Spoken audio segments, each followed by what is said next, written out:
What's holding you back? Holding you back from touching the sky? What's holding you back? You gotta fly like an eagle and go high. What's holding you back? Holding you back from touching the sky? Oh, holding you back. You finally gotta reach for the sky. I was born to succeed, not to be a spoke in the wheel. Told myself there's more to this than just waking up when I feel. So I made a commitment to turn my earnings up. Couldn't see myself as an employee that still couldn't. Looked in the mirror, saw a spark in my eye. Knew I had to hustle and stop living a lie. I packed my dreams in a suitcase, took the first train out, headed for the horizon with success is no doubt. What's holding you back? Holding you back from touching the sky? What's holding you back? You gotta fly like an eagle and go high. What's holding you back? Holding you back from touching the sky? Oh, holding you back. You finally gotta reach for the sky. Greetings and welcome to another edition of What's Holding You Back. My name is Rob McCray from the Business Building Network, and I am so excited to be with you one more time for another edition of What's Holding You Back. And we have a very special program in store for you today, as we're going to be discussing a very important topic, and that is, are we on the verge of running out of gas and our fuel supply with the ongoing war in Iran? So that is what we're going to be discussing today. And we're going to be sharing some information that I'm quite sure that all of you will be very interested in as we continue to go through this rather strenuous time and season that we're currently in, with all of the things going on currently around the world. But we do have a bit of good news for you. So stay tuned, and we're going to share that with you as we have our discussion for today. So yes, as you are jumping on board, by all means, please leave us a comment. Let us know where you are tuning in from. We would love to acknowledge you and welcome you to the program. Yes, it's going to be a very good discussion, and we're going to share some vital and critical information as to what's going on in the Middle East and other parts of the world that are affecting us when it comes to our economics and the price in which we are paying at the fuel pump. So that will be our discussion for today. So let us get into it. But before we do, we always like to do a brief recap of our previous broadcasts. And the last time we were on, we were not on last week, unfortunately, but the week before that, the previous Wednesday, we talked about the 10 best places to live throughout the world. Just in case you were wondering, as things continue to get a little hectic for us here in the States, and I'm quite sure in other areas in which you may be located, if you find yourself on the verge of feeling like you're just not going to be able to make it with the price increases, you may want to start to look towards some other alternatives and other places where the economy might be a little bit more effective for you, and the cost of living may be something that you can manage. Because as we stand right now, prices are really getting out of hand, and with the inflation and the war going on in Iran, things are expected to get a little worse before they get better. So we have to keep all of our options open. Amen. All right, so we have a couple of visitors joining in with us this evening, so let's give out some greetings. And I want to say greetings to my very own, my beloved pastor, Pastor Fred Pinup. God bless you, sir, and thank you so much for being a very loyal and faithful viewer and listener to the program. So yes, family, as you are jumping on board, please leave us a comment. We would love to acknowledge you and welcome you to the program. And please, by all means, leave us a like, leave us a comment, and also share this information out so that your friends, family, and everyone else can hear this information that we're going to be sharing this afternoon, as this is going to be some very important information that everyone needs to hear. All right, so let us get into our discussion for today. And as mentioned earlier, we're going to be talking about, are we on the verge of running out of gas in our fuel supplies? And I'm quite sure many of you know as to why we are in this current predicament, and that is because of the war going on in Iran. And being that the war is still ongoing, although they are at a bit of an impasse, as there is a ceasefire going on between the United States and Iran and also Israel. But during this time of the ceasefire, Iran has been violating this ceasefire a few times, but President Trump has sent over a word to the Prime Minister for Israel, Bibi Netanyahu, to stop with the firing that he was doing on the country of Lebanon. Yes, they are also in conflict with Lebanon, not just Iran. And, Iran is a big supporter of Lebanon and also the Palestinians over there in Gaza. And so a part of the agreement that the United States and Iran is working on, a part of the deal to end this war is that Israel stop firing on Lebanon and also stop firing on the people living in the Gaza Strip.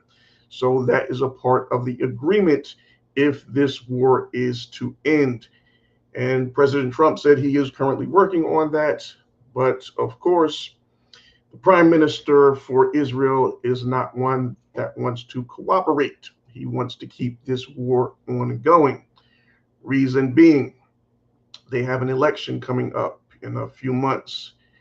And also, the Prime Minister there, he has been charged with multiple international war crimes, meaning that if he was to ever come out of office, he will be arrested, and he's going to face judgment, and he could possibly face the death penalty for a lot of the war crimes in which he has committed, including the genocide that is still ongoing over there in the Gaza Strip and the West Bank.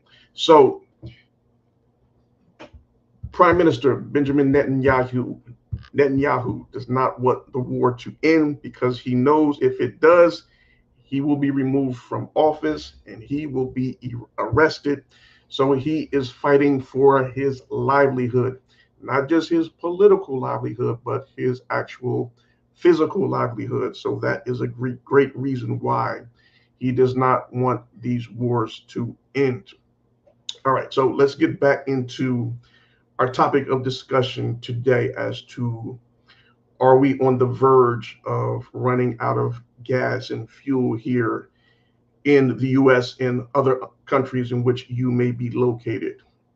So, as the war in Iran continues, it's going over just over 3 months now since the second phase of the war started February 28th of 2026 this year. So roughly over 100 days in. And this has led to several global issues in which we are currently facing. And of course, the biggest one that is a big concern to the entire world is the cutoff and the shortage of gas and fuel supplies, among other things, coming out of the Persian Gulf region. And, this is a big concern for everyone globally. So while the United States has avoided widespread or prolonged gas station rationing, that is not the case in some other countries. In countries such as Cuba, Pakistan, Sri Lanka, the Russian occupied Crimea, Thailand, Vietnam, and the Philippines, they are currently facing their most severe gas and fuel shortages, which has forced them to into strict energy rationing, meaning they do not have enough supply of gas and fuel, so they have to limit the amount of gas and fuel that you can get in those particular countries. And that is something that we are very fearful of here in the US, and I'm quite sure within the country in which you are living. All right. So here in America, we are also being impacted by what is going on with the shortage due to the Straits of Hormuz being closed over there in the Persian Gulf. So let me just bring up my slides real quick so I can give you guys a visual of what I'm speaking about. All right, so what you're looking at here, these are a bunch of ships that are out there in the Straits of Hormuz. So let me just bring up this other slide so you can get a better idea of what I'm talking about when I say the Straits of Hormuz compared to the entire Persian Gulf region. All right, so as you look at the map here, in the yellow at the top, that is Iran, right? And below that is Oman, and also we have Saudi Arabia to the bottom left.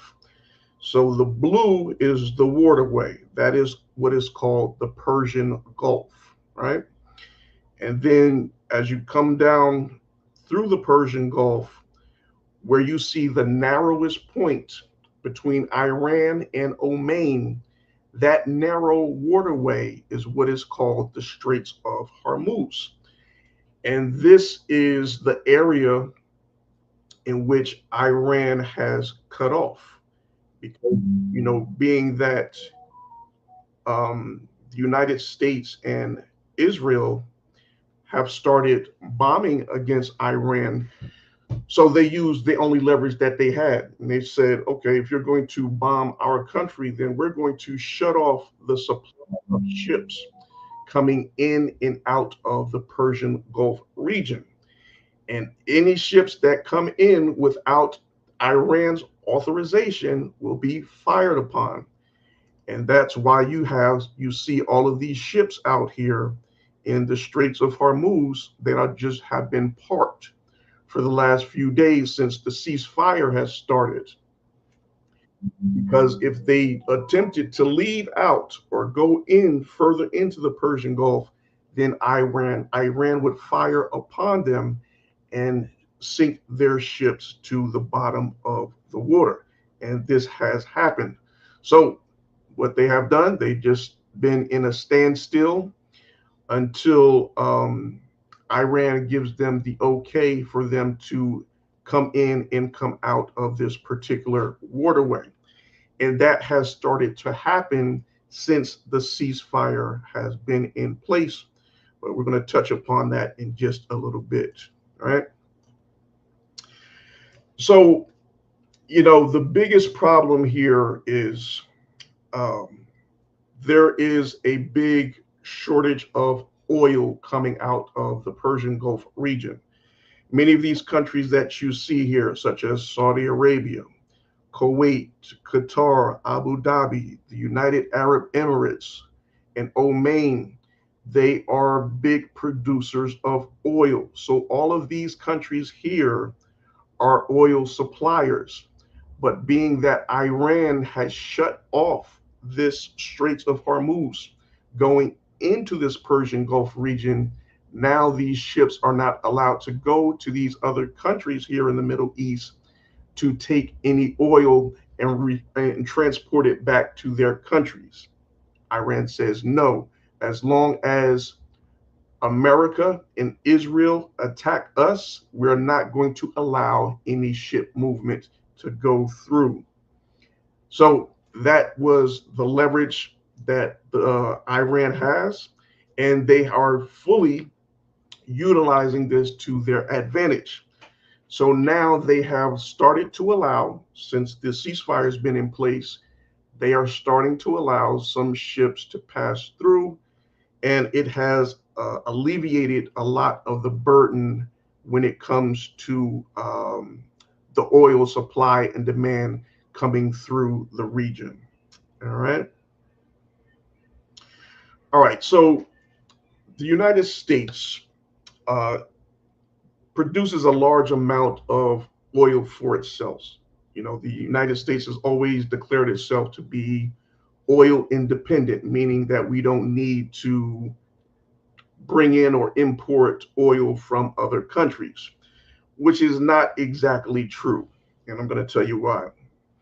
Because the US produces or drills a different kind of oil. They produce large amounts of light, sweet crude oil. But most US refineries are built to process the heavier, sour crude oil that comes from other nations, such as the Persian Gulf region countries that I was mentioning earlier. So, this is a different type of oil. And as it stands right now, most of the US facilities are not set up to refine the type of oil that we can produce. So we are more or less relying on the oil imports coming out of the Persian Gulf and other countries to be our main source when it comes to creating gas, diesel, and jet oil fuel for our aircraft. So although we are the number one producer of oil in the world, we still depend on other countries to import a specific type of oil we need to process that into the type of gas and fuel that we need to run our vehicles. So that's why you still see this war impacting the United States so much in other parts of the world as well. All right. Let me just go through this real quick. So I don't know if you guys have realized, but let me just bring up this other slide real quick. So over the last month or so, the fuel prices have actually been dropping. Have you guys noticed that? And the natural average for regular gasoline sits at roughly $4.16 per gallon. And that represents a drop of about 35 to 40 cents, right? Compared to what it was just a month ago. And diesel fuel has dropped by 35 to 40 cents as well. And the average price of diesel fuel is right around $5.31 per gallon for the national average. But just today here in New Jersey, I saw the diesel price actually under $5. So wow, that is big. That's huge, and happy to see that. But let us not get too excited, and we really need to look at what is going on and why are we seeing these drop in the fuel prices, right? Is this just fool's gold, or is this a upcoming trend that we can look forward to in the very near future? So let's really look at this and get a better understanding of what is really going on. All right, so like I mentioned earlier, since the ceasefire has been in place, it's been, I would say, about a month now, The big thing that we're starting to see now is Iran is letting more and more ships pass through the Straits of Hormuz so they can come into the Persian Gulf, pick up their oil from these other countries that have oil. Let me bring up the other slide again. Yes, the ships can come into the Persian Gulf and they can receive oil from Saudi Arabia, Qatar, Abu Dhabi, United Arab Emirates, Kuwait, so on and so forth. And in doing so, then they can go back out and deliver to the countries in which they are originating from. So that is a big plus, and it is helping out with the supply and demand issues. So before the straits were opened up, it was just a select few that were able to get oil from that this particular region, mainly China and Russia, because Iran is in alignment or in agreement with the Chinese and also the Russians. So they have their own little agreement, and Iran would allow them to come through and get oil and return back to their countries.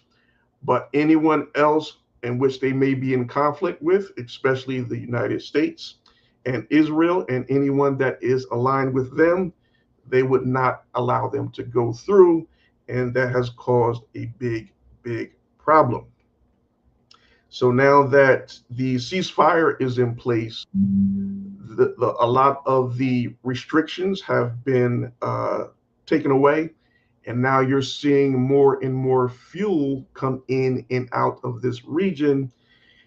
And you're starting to see a price drop at the fuel pump.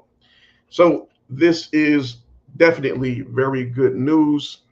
The only question is, how long will this actually last? Because, like I stated earlier, Israel is the main culprit that we have to look at here in this equation. So Israel has been doing everything in which they can to keep the war going, from bombing Iran to bombing Lebanon, and still going on with the bombing of the Gaza Strip over there. So Iran is stating to the U.S. that, we're not going to come to an agreement with you unless Israel stops firing upon these countries. And like I stated earlier, that is something that their prime minister is not willing to do, because he knows as soon as he is put out of office, then he will be put under arrest from the International Committee for all of the law violations and war crimes in which he has committed. All right. So another important reason as to why we are seeing a decrease at the fuel pumps is because the president of the United States, President Donald Trump, is known to be the great manipulator. And for those who choose to believe in what he is saying, over the last month, he has been saying that Iran and the US are on the verge of reaching a settlement, reaching a deal to end the war. And for some reason or other, the markets are believing what he is saying, and this has greatly impacted the price of oil. So at one point in time, when the war was still going on hot and heavy, the price for a barrel or a drum of oil was over $100 per barrel. But since the ceasefire has been going on, the prices has dropped down to under $100 a barrel. And that's a major part of why you're seeing a decrease at the fuel pump, in which we're seeing right now. So as long as the war doesn't escalate and they go back into um, really firing upon one another, which they have been doing in isolated events over the last couple of days, but it has not escalated to an ongoing thing. So they're all parties are still saying that the ceasefire is still in effect, and as long as that stays as so, then we're in a pretty good place when it comes to keeping the fuel prices down. All right. So another thing that we need to be aware of are the high retail profit margins that all of these big major oil companies are making. They are truly making a killing now with the price increase in oil. So this is only going to increase their profit margin. So they don't care. They don't mind that the war is going on because this is just putting more money in their pockets. And who has to pay for it? Yes, that is us, the consumer. So, their thing is, as long as it doesn't affect them economically, they're fine with it. So either way, it's a win-win for them. And they're just making out like bandits because they're seeing great increases in their profit margins when it comes to selling off fuel, gas, and oil. All right. And another determining factor is that, let me take the slides down here. Another determining factor that has really um, created a drop in the prices of fuel is that the U.S. has dipped into our strategic petroleum reserve. And this is not good. Um, so currently, our reserves hold 357 million barrels of crude oil, and that's nearly half of the total authorized storage capacity. And it's sitting at a level that has not been seen since 1983. So if we continue to dip into our oil reserves, we're going to get at a critical and crucial point. Whereas if the conflict starts up again over there in Iran, then there's not going to be enough fuel supply coming in, along with all of our oil reserves being depleted as they are.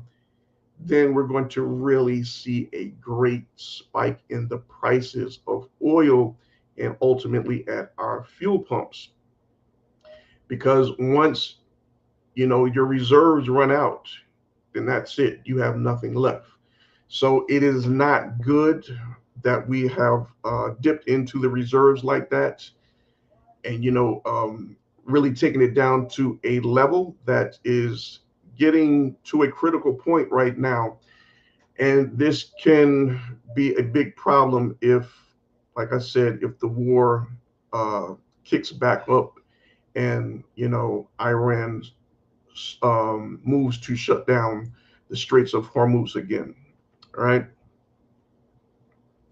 And another big factor as to why we are seeing a decrease in our fuel prices over the last month is that the the oil companies, they are doing something to our fuel, our gas, and also our diesel. So I remember a couple of weeks ago, a lot of people were saying that ever since the prices had jumped up, they had noticed that they were having to go back to the gas station to fill up a lot more frequently. And I was like, let me investigate that and see if there's really something to that. And sure enough, yeah, they have been adding more ethanol to our gas. So normally there's only 10% ethanol added to the actual gas supply. But now that we have the conflict going on, the EPA decided that they would allow these companies to put in 15% of ethanol into the gas instead of the recommended 10%, right? And so when they did this, this allowed the prices to drop, but it decreased the fuel efficiency in our vehicles.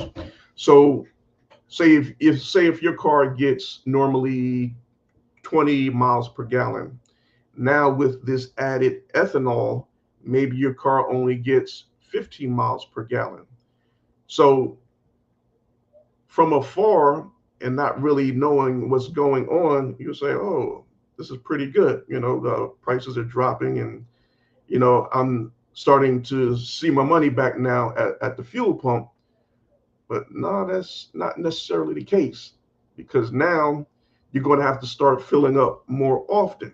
So instead of going to the gas station 1 or 2 times per week, now you may have to go 2 to 4 times per week. So when you add it all up and you balance it out, you say, wait a minute, am I winning or am I losing? So, it's like a catch-22 situation, and we really have to weigh things out and see if we're really getting taken advantage of in this deal, or is it just balancing itself out? So, yeah, these are some of the main things that we really need to look into, take an account of, as to what is really going on, and have a better understanding of where we are truly at. And another thing that came out when they stated that they were adding more ethanol to our gas, although it has been approved by the EPA, it also states for cars, older model cars, excuse me, before the year of 2001, it can it can cause damage to your engine, and this can void out the warranties on your car. So once again, it might look good at the pump, but down the road, are we really going to pay a bigger price and a bigger penalty when our cars start to go down and we have to take them into the shop to get repaired because of these extra additives that were added into our fuel? And it's not just for gas, it goes for diesel as well. They do not put ethanol in the diesel fuel, but they put a different type of additive to kind to stretch it out so they can lower the price. But there is a price to pay at the end, and these are the things that we need to be aware of, right? Okay. So yes, those are the main things that we really have to look on and pay attention to. All right. So what is our future outlook? Well, like I said, this can go a couple of ways. As long as the ceasefire stays in place and they continue to work on a deal to end this war, then, we could be in pretty good shape. But in the event that things escalate again and Israel starts or continues to strike Lebanon or even Iran, and things get out of control again and the war heats back up, then you're going to see Iran close off the Straits of Hormuz, and then you're going to see the price of fuel jump back up again, and then we're going to be right back where we started from the beginning. So these are just some things in which we are currently looking at. We need to monitor these situations and just make ourselves aware of what's really going on and see what we can do to put ourselves in the best possible position. All right, see, we have a couple more people that have jumped on. Let's see, Java. Okay, I'm not sure who that is, but greetings and blessings to you. Thank you so much for joining. Yeah, we're just talking about what's going on at the fuel pump, and uh, are we in danger of running out of gas? So let me just put a little answer to that there. No, I don't think we will run out of gas, but I will say this.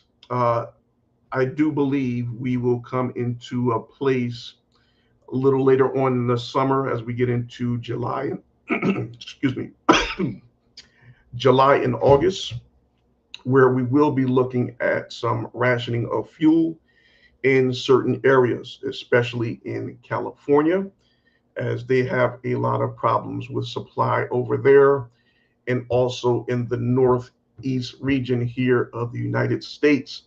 Same thing, a lot of supply issues and maintenance.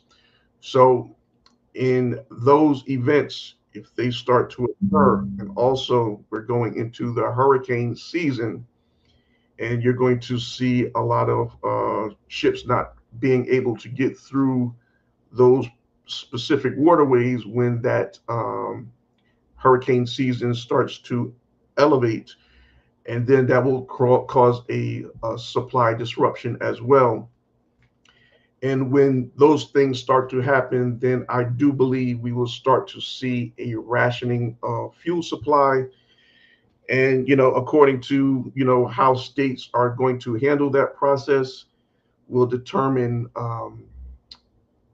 how you're going to be able to get gas or fuel for specific days, or how they're going to make it odd and even license plates number, have like they've done in the past, or whatever they choose to do. But I can foresee that happening in the months of July and August, especially if the war over there in Iran starts to escalate once again. But other than that, as long as the ceasefire stays in place, we should be in pretty good shape. So I just wanted to share that information with you, make you aware of why we're seeing some of these dip in the fuel prices, and what we can really take from that. And don't let it fool you, because some of these things are in actuality fool's gold. It looks a lot better than it really is, but now that we really understand what's going on, we can make better decisions and really have a better understanding of what we can do in going forward. All right, family. So we're going to close it out for this evening, but I want to thank each and every one of you for joining us and being a part of what's holding you back. And yes, please, by all means, leave us a like, a share. And if you have not already done so, please be sure to subscribe to our YouTube channel. As you can see, the URL scrolling across the bottom of the screen. We're also broadcasting from my main YouTube channel, Rob McCray Networking, and also from my Facebook page. So once again, thank you all for joining, and we look forward to seeing you next Wednesday at 6 p.m. Eastern Time for another edition of What's Holding You Back.